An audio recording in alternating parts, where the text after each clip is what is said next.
Ever wonder how a bunch of nomadic tribes from the Mongolian steppe managed to build the largest contiguous land empire in history? It's a story that sounds almost like fiction.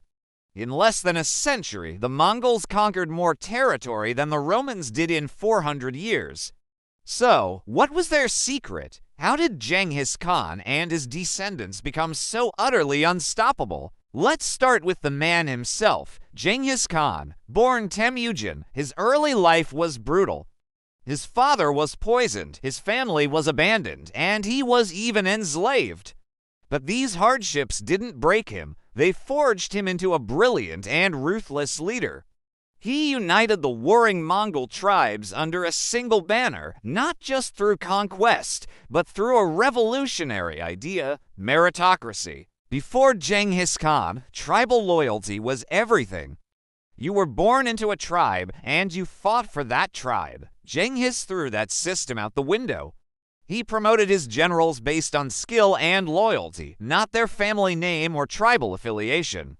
This meant the best and brightest led his armies, creating a highly effective and unified fighting force. He even integrated conquered soldiers into his own ranks, which not only bolstered his numbers, but also broke down old tribal rivalries. Now, let's talk about the Mongol army. It wasn't just a mob of warriors. It was a disciplined, sophisticated military machine. Every soldier was a master horseman. Mongol children learned to ride almost as soon as they could walk. This gave them unparalleled mobility. The Mongol horse archer was the most feared warrior of the 13th century. Riding sturdy steppe ponies, they could cover vast distances quickly, living off the land and their horses' milk. Their tactics were pure genius. They perfected the feigned retreat, a maneuver where they would pretend to flee in disarray, luring the enemy into a disorganized chase. Once the enemy line was stretched thin and chaotic, the Mongols would turn around and unleash a devastating volley of arrows, completely annihilating them. They were masters of psychological warfare.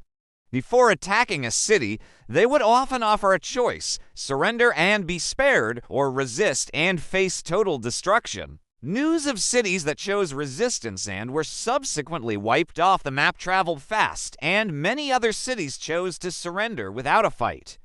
The Mongols were also incredible innovators and adapters. They didn't just rely on their own skills, they learned from the people they conquered.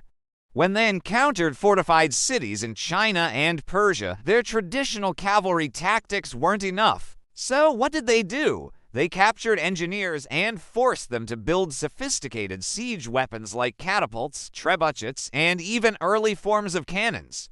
They created a specialized corps of engineers that could dismantle and transport these massive war machines across the continent, reassembling them to lay siege to the next city. This ability to adapt and incorporate new technologies made them effective in almost any environment. Communication was another key to their success. Genghis Khan established the Yam, an incredibly efficient postal system. It was like the Pony Express on steroids.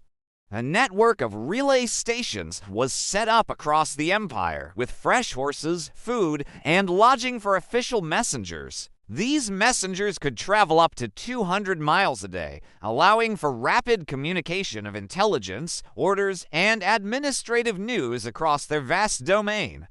An order from the capital in Karakoram could reach armies in Europe or the Middle East with astonishing speed, enabling coordinated, multi-front campaigns that their enemies couldn't possibly match. Think about it. While a European king might take weeks to get a message to the other side of his own country, the Great Khan could command armies thousands of miles apart as if they were on a single battlefield. This information advantage was absolutely critical. And what about their weapons?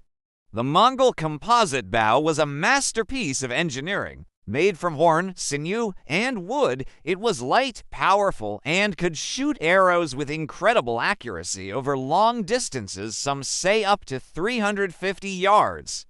A Mongol archer could shoot multiple arrows per minute, even while galloping on horseback. When an army of 10,000 Mongol archers unleashed a coordinated volley, it was described by chroniclers as a storm of arrows that blotted out the sun and rained death upon their enemies. They carried different types of arrows for different purposes, some for piercing armor, others designed to whistle through the air to signal commands or just to terrify the enemy. But their success wasn't just about military might. Once the conquests were over, the Mongol Empire brought about a period of unprecedented peace and stability known as the Pax Mongolica, or the Mongol Peace. They secured the Silk Road, making trade and travel between East and West safer than it had ever been. They were surprisingly tolerant of different religions and cultures within their empire. As long as you paid your taxes and didn't rebel, you were generally left alone to practice your faith and customs. This policy minimized internal conflict and allowed for a flourishing exchange of goods, ideas, and technologies across Eurasia. Gunpowder, the compass, and printing technology all made their way from China to Europe during this time, thanks to the connections forged by the Mongol Empire. So, to sum it up, the Mongols weren't just lucky barbarians. They were a sophisticated and disciplined force led by a visionary genius. Their unstoppable success was a combination of brilliant leadership, revolutionary social structure, superior military tactics, and mobility, a mastery of psychological warfare. The ability to adapt and adopt new technologies, an incredible communication network, and a pragmatic approach to governing their vast empire.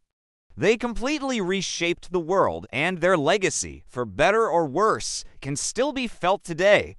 The story of the Mongols is a powerful reminder that sometimes the forces that change history come from the most unexpected of places. Thanks for watching, and if you enjoyed this journey back in time, don't forget to like, subscribe, and hit that notification bell for more. See you next time.